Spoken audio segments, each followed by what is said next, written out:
안녕하세요. 저는 경기도에서 거주하고 있고 결혼한 지는 3년이 된 26살 주부입니다.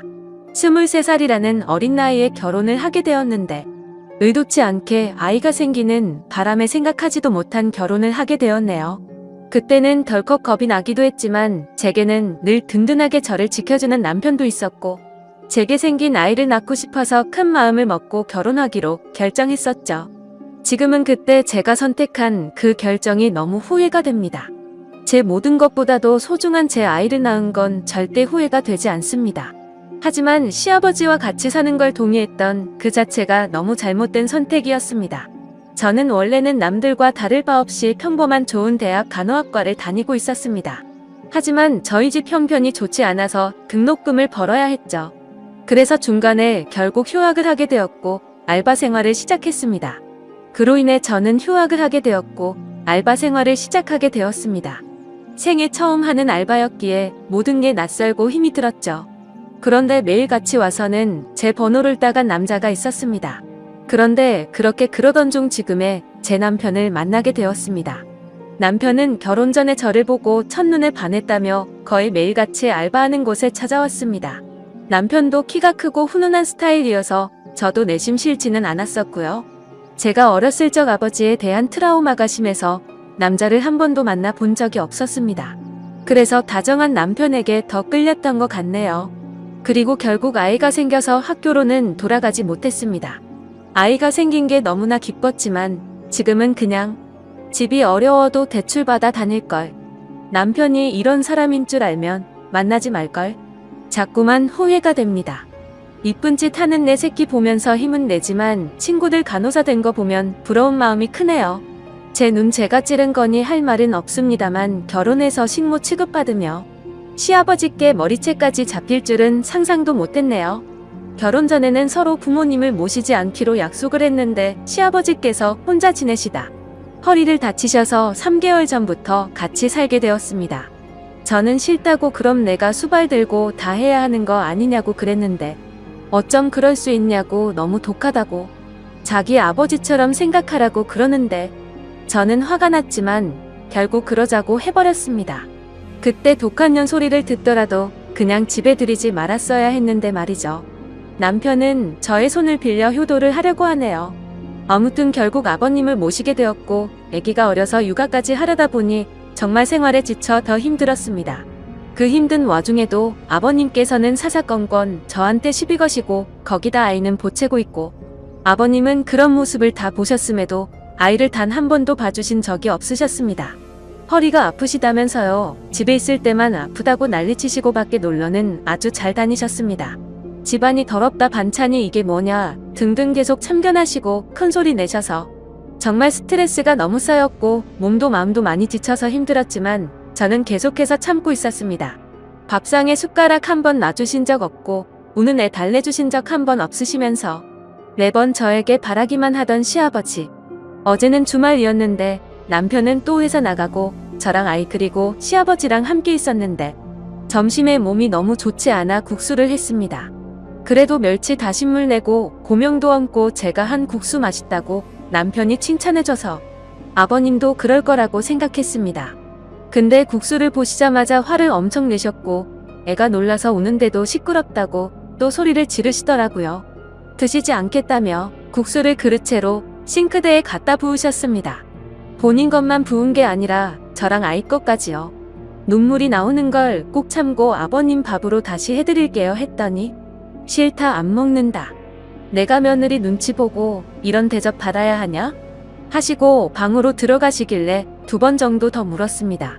반찬에 신경 써서 다시 차려드릴게요 했는데도 싫답니다. 안 드신답니다. 그래서 애기 밥은 먹여야 하고 다시 하기엔 이미 마음이 너무 지쳐서 힘이 쭉 빠져 있었습니다. 결국 애기가 치킨 먹고 싶다고 졸라서 치킨을 시켰습니다. 치킨 시키고 아버님 치킨 시켰는데 치킨이라도 좀 드시죠. 이따 오면 아버님 나오세요 라고 했는데 자기는 이미 저 때문에 마음이 상했고 어떤 것도 안 먹겠다고 말 걸지 말라고 하시더군요.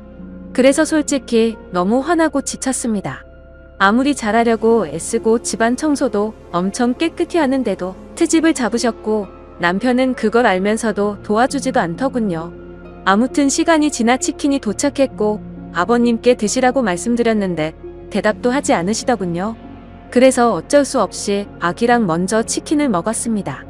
애는 조금 먹다가 TV 본다고 거실로 나가고 저 혼자 주방에서 먹고 있는데 시아버지 얼굴 시뻘개져서 나오시더니 제 머리채를 바로 잡으셨습니다. 고얀년 2년 전년 하면서 머리채 잡고 흔드셨고 저는 너무 놀란 나머지 아버님을 밀쳤는데 아버님이 바닥에 넘어지셨습니다. 허리를 붙잡고 주저앉으시면서 욕을 하시더라고요. 너 가만 안 놔둔다고. 그래서 저는 너무 무서워서 머리는 산발이 된 상태로 그냥 거실에 있는 아이들 처매고 집 밖으로 뛰쳐나와서 택시 타고 친정 왔습니다. 지갑도 폰도 없어서 택시기사님께 빌려서 엄마를 불렀죠. 엄마는 무슨 일이냐며 깜짝 놀라하셨고요. 남편에게 연락했지만 말이 안 통하더라고요. 그렇다고 아버님을 밀치고 나오냐 혼자 두고 나오냐 아무리 안 먹는다고 하셔도 그렇지 혼자 치킨 시켜 먹으니 좋더냐 등등. 이런 놈 믿고 제 미래 다 버리고 결혼한 건가 싶어 억울하고 미치겠더라고요. 엄마도 화가 많이 나셔서 이혼하라고 난리치셨습니다. 아버님이랑 남편이 잘못을 인정하고 아버님이 저희 집에서 다시 나가시지 않는 이상은 저는 그 집에 가지 않을 거고 남편이 계속 이런 식이라면 이혼할 겁니다. 제가 왜 수발 들고 머리채까지 잡혀야 하는지 아직도 이해가 안 갑니다. 엄마랑도 얘기 많이 해봤어요. 간호 공부. 아직 휴학 상태니까 복학할 수 있는데 두렵네요. 새로 시작하기가. 제가 잘할 수 있을까 우리 애기랑 다시 시작할 수 있을까 걱정이 되긴 해요. 다시 공부는 시작하고 싶은데 엄마 허리가 안 좋아서 애를 봐주실 수 있을지 걱정도 되고요. 일단 여러 가지로 알아보려고요. 확실한 건 그 집에 시아버지가 있는 한 절대로 다시는 들어가지 않을 겁니다. 물론 시아버지는 2번 다신 상종 안 할 거고요. 걱정이 앞서지만 열심히 살아보려고요. 남편 고쳐쓰긴 글러먹은 것 같으니 저라도 아이를 위해 정신 차리고 살아야겠습니다. 다음 사연입니다. 한동안은 넋이 빠져서 아무 일도 못하고 정말 송장처럼 지냈습니다. 아무에게도 말할 수 없어 인터넷에 글을 올린다는 사람들의 심정을 이제야 알 것 같네요. 1년 전 맞선으로 만나서 다른 사람들과 다르지 않게 평범한 연애를 했습니다. 맞선 당시 그 남자는 35살, 저는 32살이었습니다. 둘 다 홍기가 꽉 차 있는 상태에서 이루어진 만남이라 결혼 얘기는 연애 초반부터 자연스레 나오더군요. 좀 이른감이 없지 않아 있었지만 둘 다 나이가 나이인지라 크게 이상하다는 생각은 안 들었어요. 그 남자와 저 둘 다 말수도 없고 성격도 조용한 탓에 재미있는 연애는 아니었지만 그 나름대로의 편안하고 잔잔한 연애를 했습니다. 상대방의 사생활을 존중하며 서로에게 되도록이면 간섭하지 않으려 했습니다. 좋은 취지로 사생활을 존중했던 부분들의 결과가 이런 식으로 나타나리란 걸 그때는 미처 몰랐네요. 그 사람에 대해 더 알아야 했고 눈치채야 했던 것을 못 보고 지나간 제 자신이 정말 한심스러웠습니다. 1년 정도의 연애를 하며 결혼에 대한 구체적인 얘기가 나올 때쯤 그 사람이 결혼 준비 시작하기 전 미리 말하고 싶은 게 있다고 했습니다. 저를 만나기 전에 결혼을 하려고 했던 여자가 한 명 있었는데 그분과는 결혼까지 이어지지 못했다고 하더군요. 왜 헤어졌는지 이유가 무척이나 궁금했고 또 이 사람이 굳이 이야기하지 않고 넘어가도 될 텐데 왜 이런 이야기를 나한테 꺼내나. 그저 양심 고백을 하는 것인가 하는 생각이 들더군요. 나한테 얘기하는 게 양심 고백의 이유 말고 혹시 또 다른 이유가 있는지 물었습니다. 한참을 고민하길래 기다렸습니다. 고민하는 시간에 비해 돌아오는 대답은 짧았습니다. 그분이 자기에 있는 그대로의 모습을 못 받아줬다고, 이해하려고 노력하는 모습도 없이 그냥 헤어졌다고 말을 해주더라고요. 그래서 저한테는 모든 사람이 다 똑같을 순 없지 않느냐며 결혼 후 맞지 않는 부분에 대해서는 서로 잘 맞춰주고 이해해주며 살자고 말하고 싶었답니다. 당연한 얘기를 이렇게 고심 끝에 한다는 게 이상했지만 알겠다고 서로 노력하자고 하며 넘어갔죠. 그렇게 시간이 흘러 무사히 결혼식과 피로연을 마치고 피곤한 몸으로 신혼집으로 왔습니다. 결혼식 끝내고 정신없이 신혼여행을 가는 것보다 차라리 신혼집에서 하루 보내고 다음날 저녁 비행기로 가는 게 더 좋을 듯 해서 결혼 다음날로 여행 일정을 잡았습니다. 대충 정리를 하고 그 남자가 먼저 씻는다고 하면서 씻으러 들어가더군요. 근데 씻으러 들어간 지 오래된 것 같은데 나오질 않아서 문 너머로 물어봤죠. 아직 멀었냐고 물어보니 다 됐다고 하더군요. 그리고 또 10분이 흘렀습니다. 뭘 하길래 이렇게 오래 걸리냐고 나도 씻고 싶다고 하니 금방 나간다고 하더군요. 그리고 또 20분이 흘렀습니다. 기다리면서 슬슬 화가 나더군요.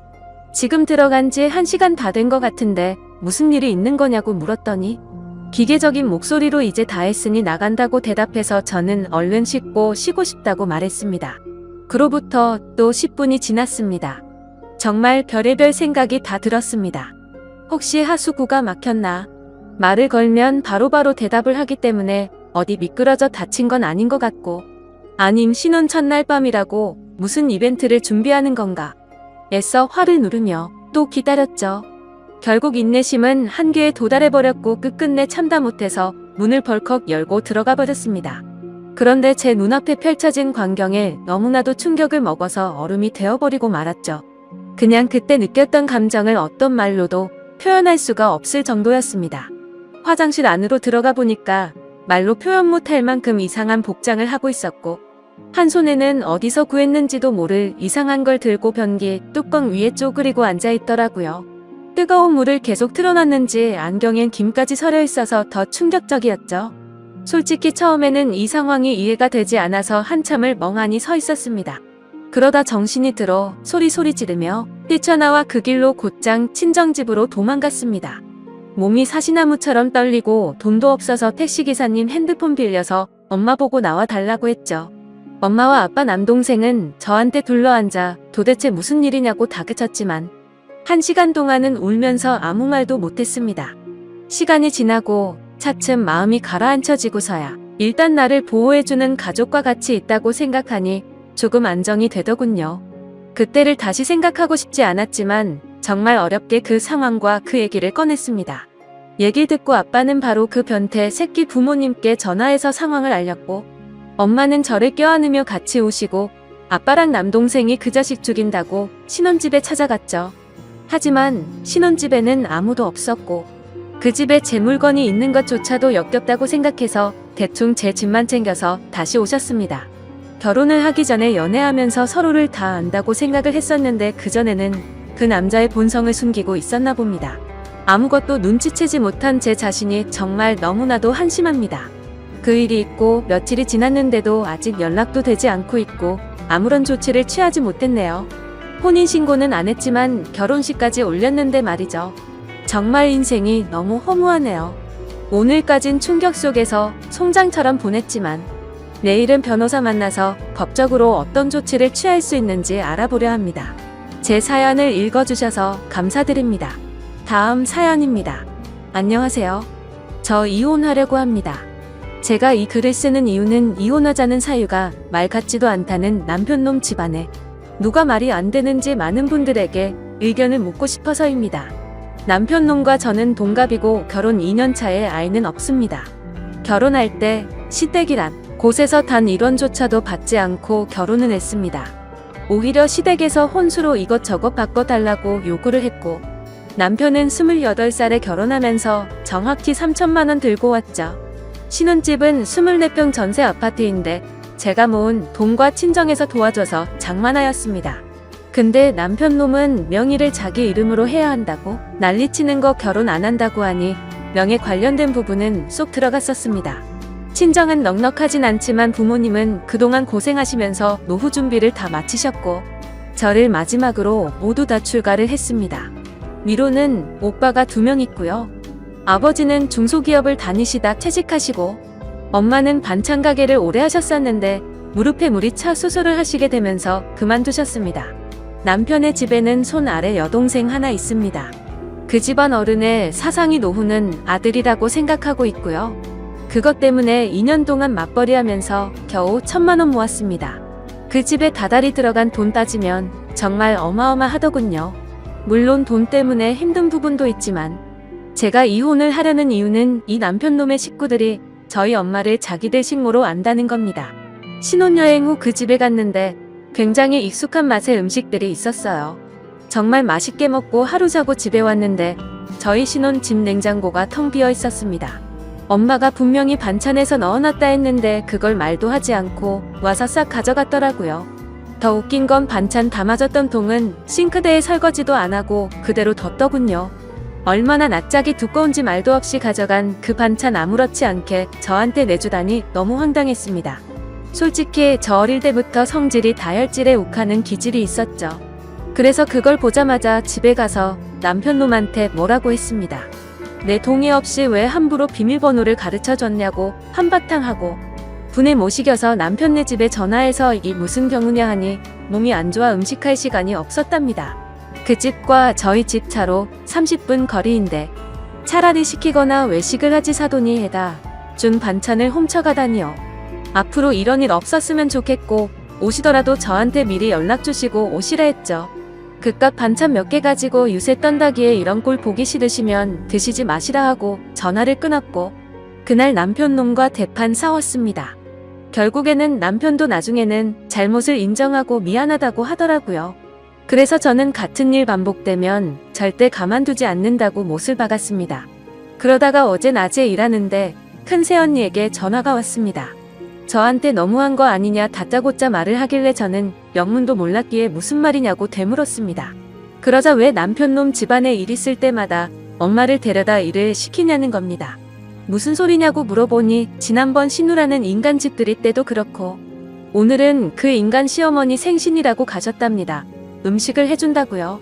그 얘기를 듣는 순간 눈이 뒤집혀서 일 던져두고 당장 그 인간네로 갔는데 거기서 본 광경에 눈 제대로 돌아갔습니다. 그 모녀는 소파에 앉아 TV를 보면서 저희 엄마가 해놓은 음식을 짐승처럼 먹고 있고 저희 엄마는 주방에서 겉절이 담그고 계시더군요. 식탁 위에는 여러 음식들 해놓은 것과 다른 재료들이 있더라고요. 그 모녀 두 명은 저를 보더니 아무렇지도 않게 왔냐면서 대충 말하는데 분노가 폭발하고 말았습니다. 엄마에게는 뭐 하는 거냐며 당장 나가 있으라고 소리를 질렀고 해놓은 음식이며 재료며 다 던지고 엎었습니다. 뭐 하는 짓이냐면서 달려와서 소리치는 신우라는 인간을 너무 화가 나서 밀어버리고 무슨 이따위 몰상식한 집구석이 있냐고 온갖 소리를 지르면서 말했습니다. 살다 얼마나 사돈이 우스웠으면 당신네들은 소파에 앉아서 TV나 보면서 먹고 있고 무슨 권리로 우리 엄마를 불러다가 일을 시키냐고 소리를 질렀습니다. 그리고 나서 곧장 남편이란 인간한테 전화해서 너 같은 놈이랑은 안 살 거니까 지금 당장 법원으로 오라고 소리를 질렀습니다. 너무 억울하고 화가 나서 눈물이 나더라고요. 뒤에서는 시어머니랑 신우가 뭐라고 막 소리를 지르는데 그 말을 무시하고 집을 나왔습니다. 엄마를 모시고 집으로 돌아가는 길에 도대체 무슨 생각으로 왜 그 집을 갔냐고 말하면서 왜 나한테 전화도 안 하고 그런 짓을 하고 있냐고 화를 내고 울었습니다. 엄마는 괜찮다고 말하시면서 힘들지도 않고 잠깐 도와준 건데 왜 그러냐고 하십니다. 얼른 돌아가서 잘못됐다고 사과를 하라고 하시는데 싫다고 했죠. 엄마가 얼마나 우습게 보였으면 이러냐고 했고 나 그냥 저 집안이랑 모든 인연 다 끊을 거라고 했습니다. 그렇게 엄마를 집까지 모셔다 드리고서 곧장 법원으로 갔습니다. 남편은 아까 있었던 이야기를 들었는지 오지를 않더라고요. 다시 전화해서 소송 걸기 전에 오라고 당장 안 오면 가만 안 놔둔다고 소리 지르면서 말을 했습니다. 그리고 나서 1시간쯤 지나서 제 눈앞에 나타나서 한다는 말이 지 엄마한테 소리 지르고 동생 밀었냐면서 정신 나갔냐고 하길래 너무 화가 나서 남편놈 멱살을 잡으면서 말했습니다. 진짜 정신 나간 건 너랑 네 식구라고 말하고 그 인간을 잡아 끌고 들어가서 이혼서를 작성해서 접수했습니다. 너부터 시작해서 너희 식구들 내 눈에 띄면 다 가만 안 둔다고 말했고 저는 집으로 와서 비밀번호 바꾸고 이 인간 짐 전부 다 싸서 용달 불러서 보내버렸습니다. 그날 저녁 오빠들과 새언니들 와서 온 집안이 난리가 났고 이혼 서류를 접수했다고 말하니까 새언니들이 잘했다고 하더라고요. 그때서야 알았는데 큰 새언니 말을 들어보니 집들이 때도 불려 갔다 와서 며칠 알아 누우셨답니다. 하루 종일 일 시키고는 고맙다고 5만원 줬다고 하더라고요. 저희 엄마 인공관절 해서 앉았다 일어서기도 힘들고 오래 서 있는 것도 힘이 듭니다. 아프다 말은 못하시고 혼자 끙끙 앓으신 거였죠. 그리고 그전에도 이 양심 없는 인간의 부모들이 모임을 집에서 할 때면 어김없이 불렀다네요. 남편놈의 아버지란 사람이 전화가 왔길래 스피커로 돌리고 녹음을 하면서 들었습니다. 저보고 어디서 배워먹은 버르장머리냐고 소리를 지르길래 그럼 그쪽 집안은 어디서 배운 거길래 사돈을 데려다가 자기네 집 잔치에 일 시키냐고 물었습니다. 그러자 안 사돈 음식 솜씨 좋아서 그 재주 아까워서 그런 거라는데 뭔 헛소리를 짓거리는지 어이가 없더군요. 심지어 대뜸 저보고 지금이라도 와서 무릎 꿇고 빌라고 하는데 제가 정신이 나가지 않고서야 거길 왜 갑니까? 나는 그쪽 집안에 발들여 놓을 일 절대로 없다고 했더니 욕은 있는 대로 다 하는데 그냥 놔뒀습니다.